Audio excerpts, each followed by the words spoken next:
Na mbuku nasikiliza matangazo yetu ya Amka na Baraka One TV. Tarehe ni 27 na mwezi wa pili 2026, majira ni saa 12 saa za Afrika Kati, ikiwa saa 11 majira ya Afrika Mashariki. Mimi ni Rajabu Akili Kabonga. Ili kuanza kupata habari zetu za moto kila siku, tafadhali like pia subscribe Baraka One TV. Tuko pia Facebook pamoja na TikTok, like na follow page zetu, na hivyo utakuwa kwanza kupata habari zetu za moto kila wakati. Na kwanza ni muhtasari wenyewe wa habari za moto. Rubaya, zaidi ya maafisa 10 wa juu wa M23 wafariki pamoja na Willy Ngoma na Sultani Makenga, huku wapiganaji 450 wa M23 wafariki huko maeneo ya Masisi. Uvira, makaburi ya halaiki yagunduliwa baada ya kukimbia kwa M23 jijini Uvira, huku mshirika wa M23 Godefroid Muivo akikamatwa na kutupwa Lumande. Masisi, kifo cha Willy Ngoma, moto waendelea kati ya majeshi ya Jamhuri ya Kidemokrasia ya Kongo FARDC na wazawaza wakitwangana dhidi na magaidi wa M23. Raia wagusia kuhusiana na yanayojiri upande wa M23 kuwapoteza viongozi wa nyanja za juu. Na mkumbuka pia kutembelea Mwangaza TV ambako utakutanana na baadhi ya matukio yote ambayo yako nazidi kurindima kutoka mashariki mwa Jamhuri ya Kidemokrasia ya Kongo. Na pia usikose kuwa karibu kuendelea kushare na kusubscribe Baraka One TV pamoja na Mwangaza TV. Tuanze na taarifa hizi kutoka huko maeneo ya Rubaya, jimboni Kivu ya Kaskazini, ndani ya tarafa ya Masisi.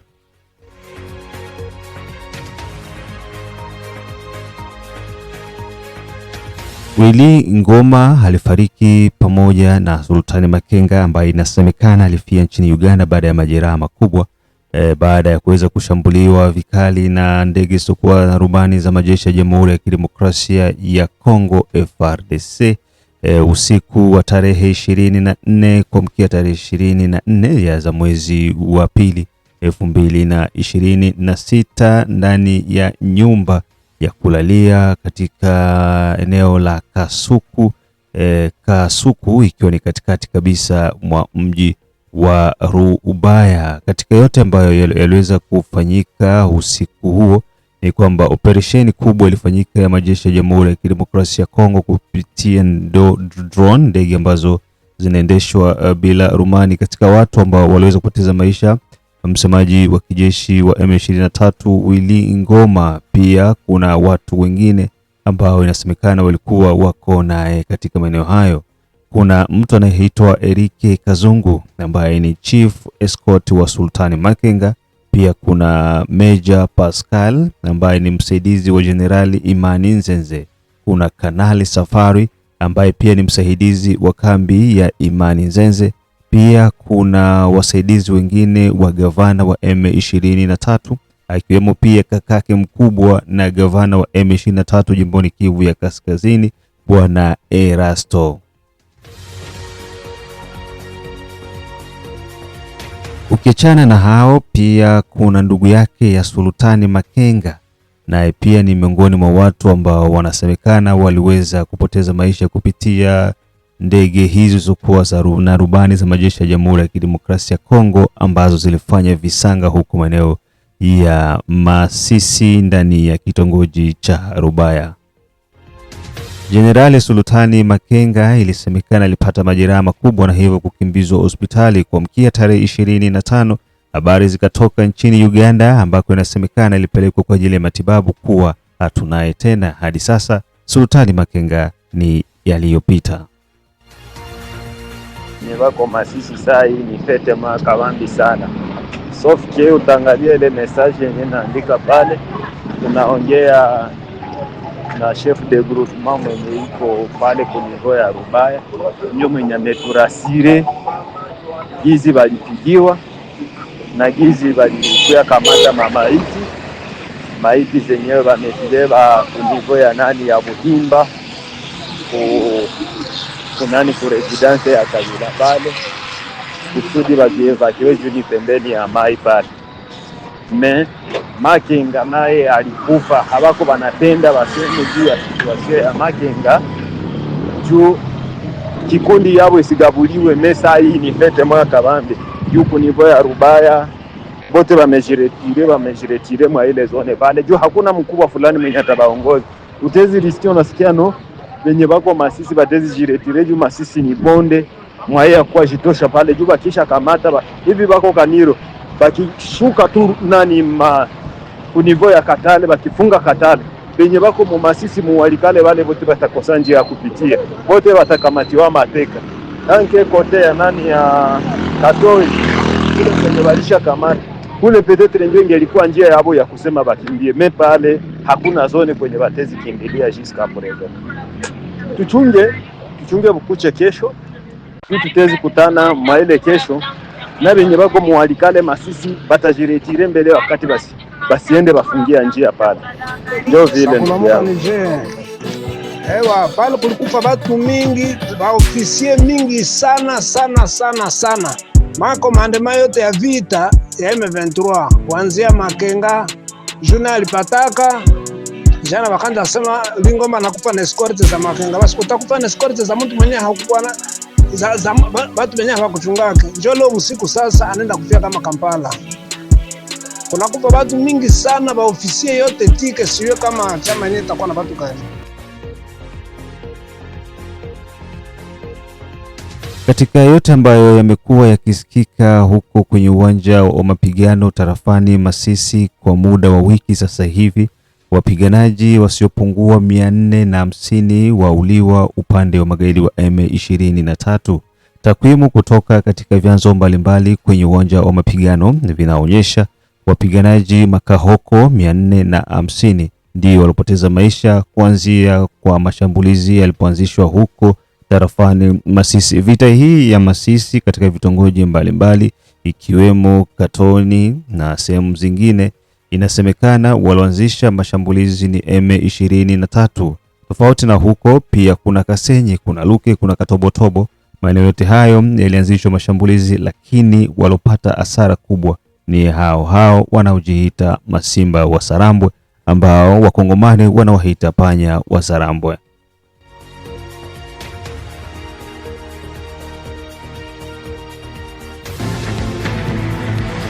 Naam, baada ya taarifa hizo kutoka huko Masisi, turudi jijini Uvira nchini Jamhuri ya Kidemokrasia ya Kongo, mashariki mwa DRC, ambako makaburi ya halaiki yagunduliwa baada ya kukimbia jijini Uvira magaidi wa M23, huku pia mshirika wa M23 Godfrey Muivo akikamatwa na kutupwa rumande.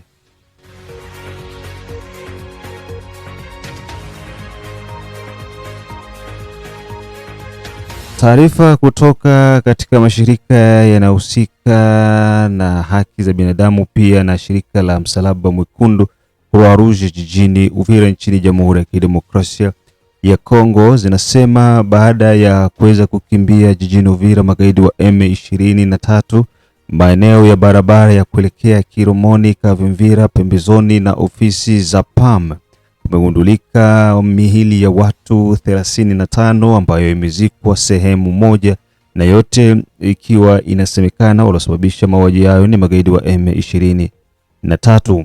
Tofauti na hayo maeneo ya huko Kilomoni, sehemu zingine mbalimbali pia zinasemekana pia kumegundulikwa watu wakizikwa kwa pamoja. Ni sawasawa na maeneo ya Sange ambako pia kumegundulika makaburi ya watu wasiopungua 11 ambao wamezikwa vile vile sehemu moja.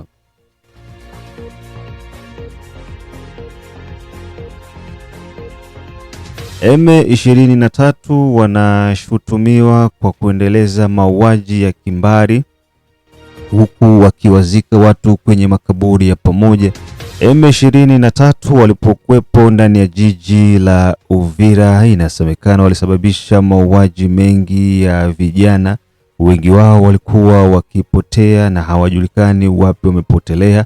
Kwa sasa wameanza kugundulika katika maeneo mbalimbali na hivyo kuweza kuleta wasiwasi mkubwa jijini Uvira. Mmoja kati ya vibaraka waliokuwa wakitumika na M23 ambaye ni Godfrey Muivo, inasemekana kwamba alikamatwa na magaidi hao na hivyo kuweza kutupwa rumande.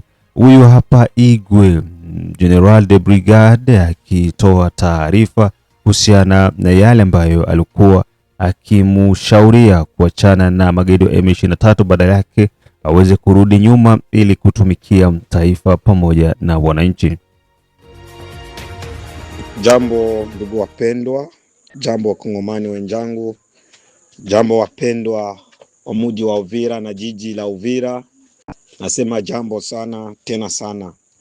Ni kijana wenyu kamanda wa vita General de Brigade Foudre Rouge Igwe autoproclame, anayeongoza force speciale ya Wazalendo Dimoni Kivu ya Kusini, yani Commandant Force de Force Speciale de Wazalendo du Sud Kivu, FC Waza Escan Bar AAIC ALSR.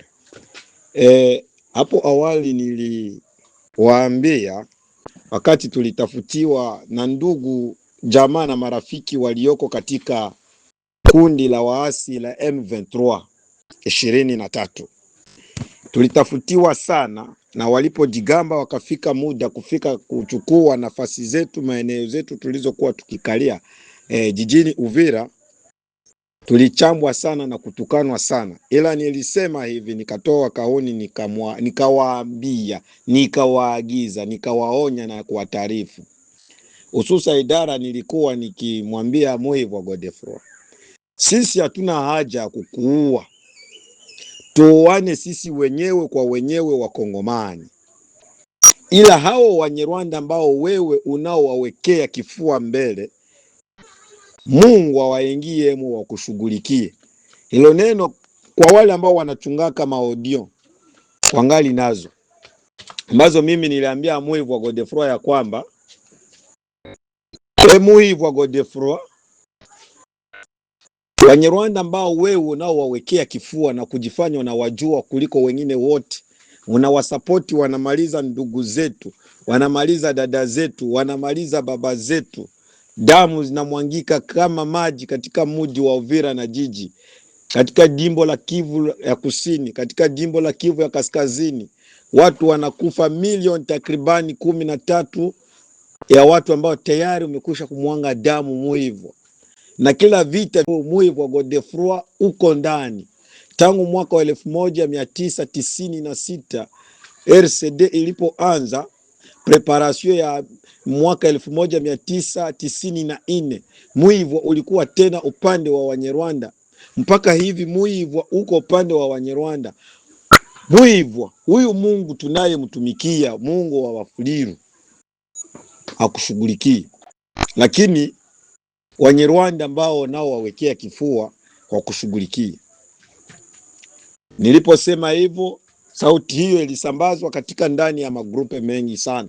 Ilipomfikia Moivu, alisema kuchamba nini, matusi, sawa sana. Sasa nataka niwape bila, ambapo kwa sasa Moivu yuko katika mahakama mazito sana, ambapo hawezi kutoka. Wanyarwanda wenyewe walimshika na kumweka ndani ya mahakama, yani anafungwa jehanamu nzito. Kwa sasa anaanza kuonja mauti bado akiwa mzima, tayari hana masikio, amekwisha kukatwa masikio, huku akilaumiwa vitu mbalimbali. Amebaki Professor Mora, amebaki Professor Mora. Joel Namnene haiko hai duniani. Wale wote ambao walikuwa wanatia domo, wale wote Wakongomani waliunda movement, walijiunga na M23, sasa wapo wapi? Magloire Paluku iko wapi? Willy Ngoma iko wapi? Sultani Makenga iko wapi? Joel Namnene iko wapi? Karoti iko wapi? Marcel Kishambo iko wapi? Na wengine wengi kibao. Major Pascal iko wapi? Assistant General Nzeze iko wapi? Ndugu Jogo iko wapi? Rushabo iko wapi? Hakuna mtu anaweza kusaliti udongo wa mababu kisha kaishi akaendelea kuishi. Lazima kuzimu ardhi ya mababu itende kazi. itumiki, na mababu waliotushimamisha ndio hawa wanaendelea kutenda kazi na kufanya kazi na kufanya lililo stahili kwa wale waliosaliti inti, udongo wa mababu zetu, inti ya mababu zetu, sio inti ya ukoloni hii ambayo tuliomo, ni inti yetu. Na mbele ya ukoloni uingie ndani ya Jamhuri ya Kidemokrasia ya Kongo, walikuta administration iko humu. Kwa hiyo amebaki Somora peke yake ndani ya M23, na wale wakorofi wasiokuwa na conscience ndio wamebaki ndani. Sawa nanga, niliwaambiaka siku moja, nilifanya interview na Baraka One TV, nikawaambia wenye wanakumbuka kwamba vifo vyao, kifo kya nanga na ndugu zake wote lazima niwatie kudepoto Uvira, kudepoto Baraka One TV. Nilisema kale neno, nitawasacrifice wote Uvira kudepoto. Maeneo kabadilika, ilikuwa kudepoto kakuwa wapi, ikakuwa kublukat. Wote waliacha maisha mule ndani, na wengine ambao bado hawajasemekana kufa watakuwa watangazeti wamefariki kwa Chris cardiac.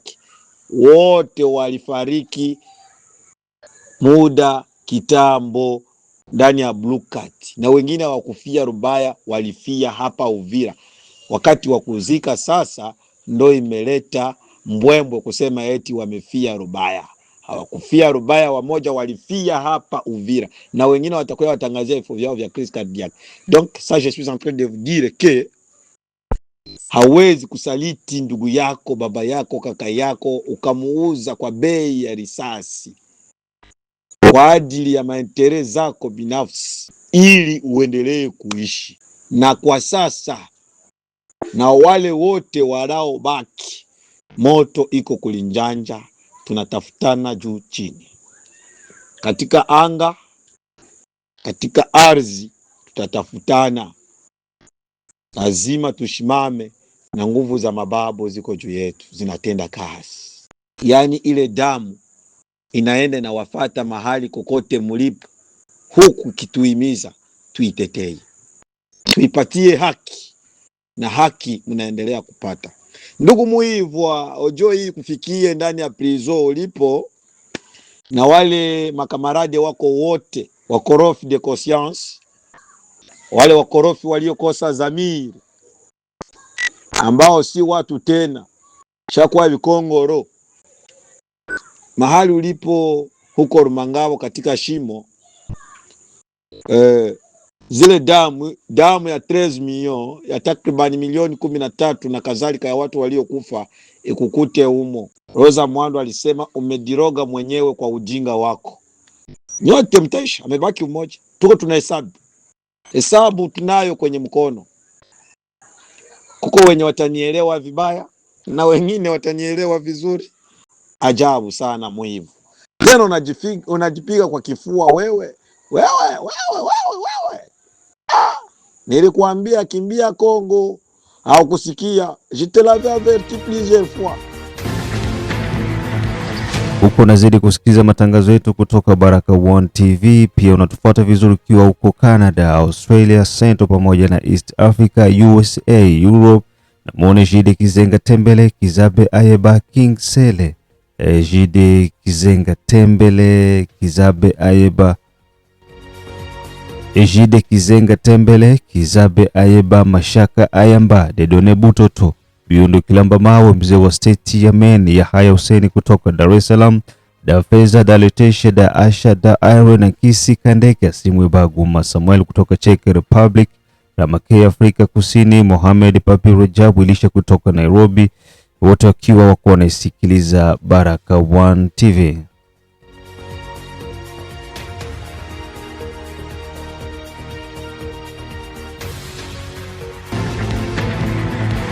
Na baada ya matukio hayo, moja kwa moja turudi tena huko jimboni Kivu ya Kaskazini, ndani ya tarafa ya Masisi, ambako kifo cha Willy Ngoma, moto waendelea kati ya FRDC waza dhidi ya magaidi wa M23. Baada ya kuweza kutangazwa kwa kifo cha Bwana Willy Ngoma pamoja na viongozi kadha wa kadha kwa upande wa M23, hatimaye mapigano yamezuka upya na kuendelea maeneo ya Kasenyi, Luke pamoja na Katobotobo na maeneo mengine, huku eneo ambazo zinadhibitiwa na wazalendo Kazinga zikiwa katika hatari kubwa ya kuvamiwa na magaidi wa M23. Tarehe 26 Februari 2026, ikiwa ni baada ya siku kadhaa kuondoka kwa Bwana Willy Ngoma, msemaji wa kijeshi wa Alliance Fleuve Congo M23 maeneo ya Rubaya, baada ya kuweza kupungutwa na ndege isiyokuwa na rubani za majeshi ya Jamhuri ya Kidemokrasia ya Kongo. Magaidi wa M23 walianzisha mashambulizi maeneo ya Luke, Kasenyi pamoja na Katobotobo. Vyanzo kutoka katika hayo maeneo vinasema mapigano yalianziwa maeneo ya Katobotobo, Luke pamoja na Kasenyi, hivyo kuleta wasiwasi mkubwa maeneo ya Kazinga ambako kunadhibitiwa mpaka sasa hivi na majeshi ya Jamhuri ya Kidemokrasia ya Kongo pamoja na wazalendo. Vikosi vya wahasi wa M23 vinaitupia lawama serikali ya Jamhuri ya Kidemokrasia ya Kongo na majeshi yake FARDC kutokuheshimu mikataba ya cessez-le-feu, huku wakisema na wao watafanya jitihada zote kuhakikisha kwamba wanaendeleza kukiwasha mpaka kieleweke.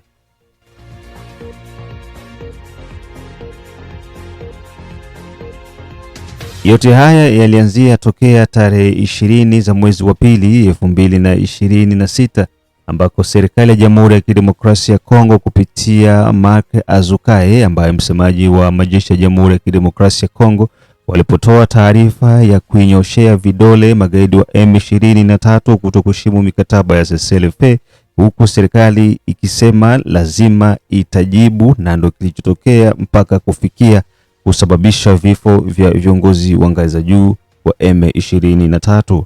Raia wagusia kuhusiana na yanayowakuta M23, taarifa mbalimbali sehemu mbalimbali ndani ya jiji la Baraka, jiji la Uvira, jiji la Bukavu, jiji la Goma. Watu wamekuwa wakiguswa na wanaendelea kufurahia kitendo cha majeshi ya Jamhuri ya Kidemokrasia ya Kongo kuwalenga zaidi wale viongozi wa kijeshi wa M23, kama anavyotupa taarifa hizi kutoka nchini Uganda mzee wetu Jacques Baguma. Kwa ngambo ya vita ambayo imefanyika Rubaya, ile vita ambayo imefanyika Rubaya, ile bombardement ya drone, watu wako wanasema Sultani Makenga hakukufa, lakini Willy Ngoma ndio alikufa. Hiyo ni uongo mtupu. Wale wa jamaa wameondoka. Sie ndio tunaikala na Watusi huko, tunajua movement ya Watusi, tunajua mawazo ya masemi ya Watusi. Tuko majirani zao hapa Uganda huko ambako tunakaa. Sasa aba jamaa walishaondoka, na batoto ya kwangu mimi bako banasoma pamoja na watoto ya Sultani Makenga kwa masomo hapa Uganda, bako banasoma pamoja.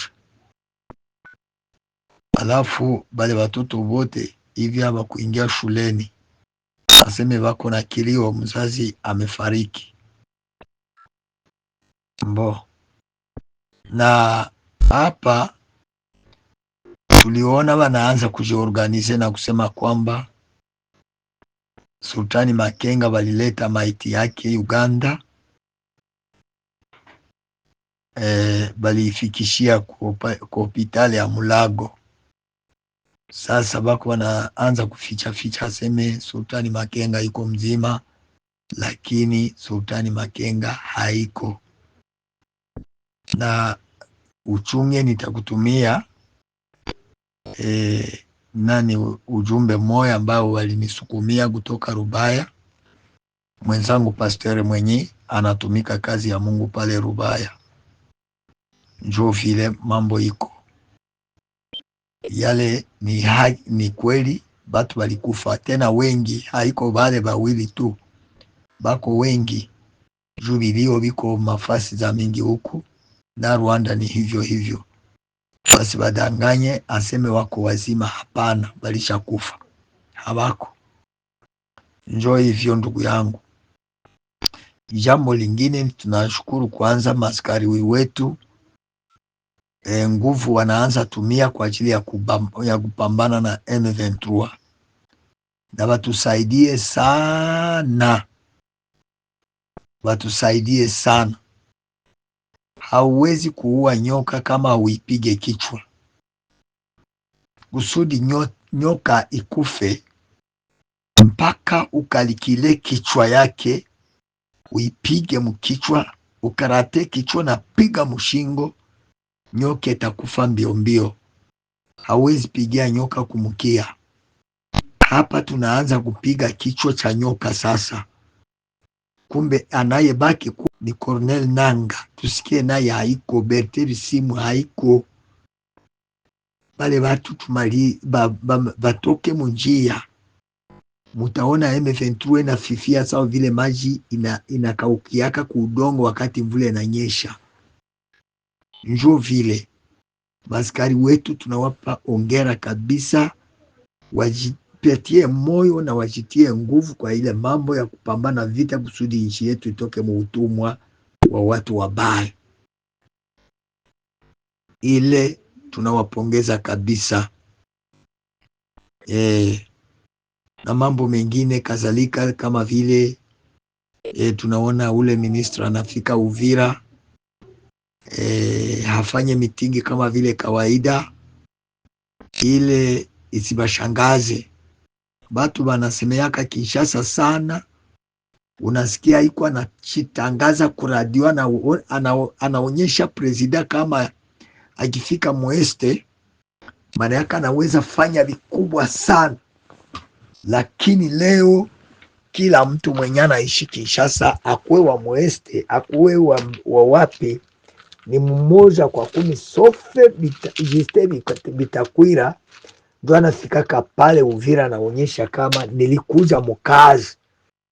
Mebale bengine benye wanafikaka pale ni bavantirier bale. Aba maana yake banakuya na akili yabo iko inaonyesha kama balikuya na wako na oga pale, banajua kama tunaenda mzone rouge, hatuwezi tembea, banaweza tulumiza. Banasahau ya kwamba bale benye bako banalumia pale nabo ni batu sawasawa nabo, au banajua kama ninaweza kufa, minaacha pesa zangu, minaacha maisha yangu ya mzuri, minaenda kwa hawa gangi bananimalizia maisha. Sasa banakuyaka na wako na oga, na njoo maana unaweza kukutana banafika pale Uvira, banarudilia kumabiro za serikali, hawatatembea mchini. Bile vitu visibashangazi, binaweza kuwa juu batu ya Kinshasa wakati wako Kinshasa bako na domo kuonyesha presida kama siye kazi tunaijua na tunaweza fanya kazi, lakini wakati wanafika huko hakuna cha kazi, hakuna. Ni banataka tu batie gouvernement ma dépense inutile, lakini kusema wafanye kazi yenye libaleta havikuwake. Kuliko tena wafungule mipaka tena M23 vamie Uvira, ni afadhali wanarudia tu wanaenda kwao, hakuna shida. Sie watu ya este tunajua kwamba tuko muvita na lazima vita imalizike. Njo vile ndugu yangu, tunajua marafiki zetu ni maskari, kwa hii wakati hatuna besoin ya wale ba civile wenye wanakula franga za gouvernement pana. Besoin yetu ni maskari wenye wanavala teni, njo wenye tuko besoin yao. Asante sana, tunashukuru sana, tumesikiliza na tunaamini inchi yetu iko kuukingo, inaenda kupona kabisa. Iko kumwisho ya vita kabisa, iko kumwisho ya vita. Na huo ndo mwisho wa matangazo yetu kutoka Baraka1 TV. Mengine tukutanane majira ya saa 6, 9 pamoja na saa 12. Bye.